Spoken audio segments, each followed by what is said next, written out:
Hello, today I will be discussing the works of Dorothy Tanning and her dark imagery in her paintings. Dorothy Tanning was born in 1910 in Knox, Illinois. She grew up always eager to read and learn. This led her to hang out at libraries in her free time and study books. Although Tanning enjoyed reading, she always appreciated art as well. Tanning wanted to learn more about art, so she attended a local college in her hometown in Knox and shortly moved out into the big city in Chicago. She attended art school in Chicago and learned a lot of the art fundamentals, but shortly realized that college was not for her. She only lasted 3 weeks in her art institution until she realized that this was not the kind of art she wanted to create. After Dorothy left her school in Chicago, she moved to New York to start a new life. This was the largest turning point in Tanning's career. While in New York, she attended the Museum of Modern Art and she met surrealist friends. These friends showed her different art styles that were overlooked in school at the time. Tanning learned to open up her mind and change how she made art, and she finally developed her own unique style.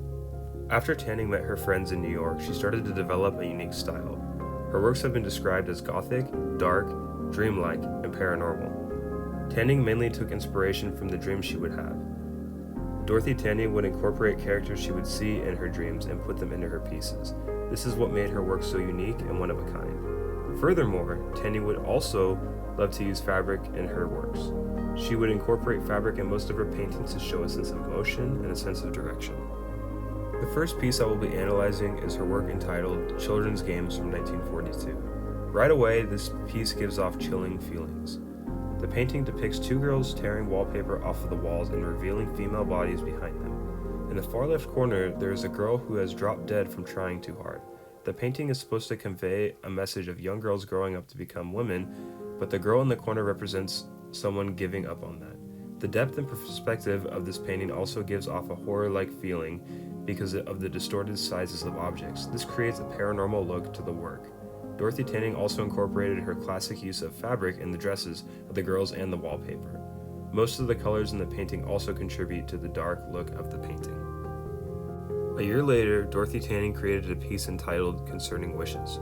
This painting was inspired off of a dream, and it can be seen clearly through the details in the painting. The basketballs, all being different sizes, create an unrealistic view in the space given. This gives off a surreal effect. The most chilling factor that can be noted is the staircase that the woman is coming down. The staircase seems to be coming from the sky, but is never ending. Dorothy Tanning does this in many of her works. She incorporates never-ending stairs and doors to keep the viewer wondering what it could lead to. Tanning does not use a lot of color in this painting, but does show great depth in her shading throughout the piece. As a matter of fact, the lack of color adds to the piece, making it an overall darker look. To conclude, Dorothy Tanning was an inspirational artist of her era. She had a unique style and brought forth many new ideas to the table in the art world. Although she had an influence from her friends, she became one of the most influential artists from New York in the 1940s. Thanks for watching.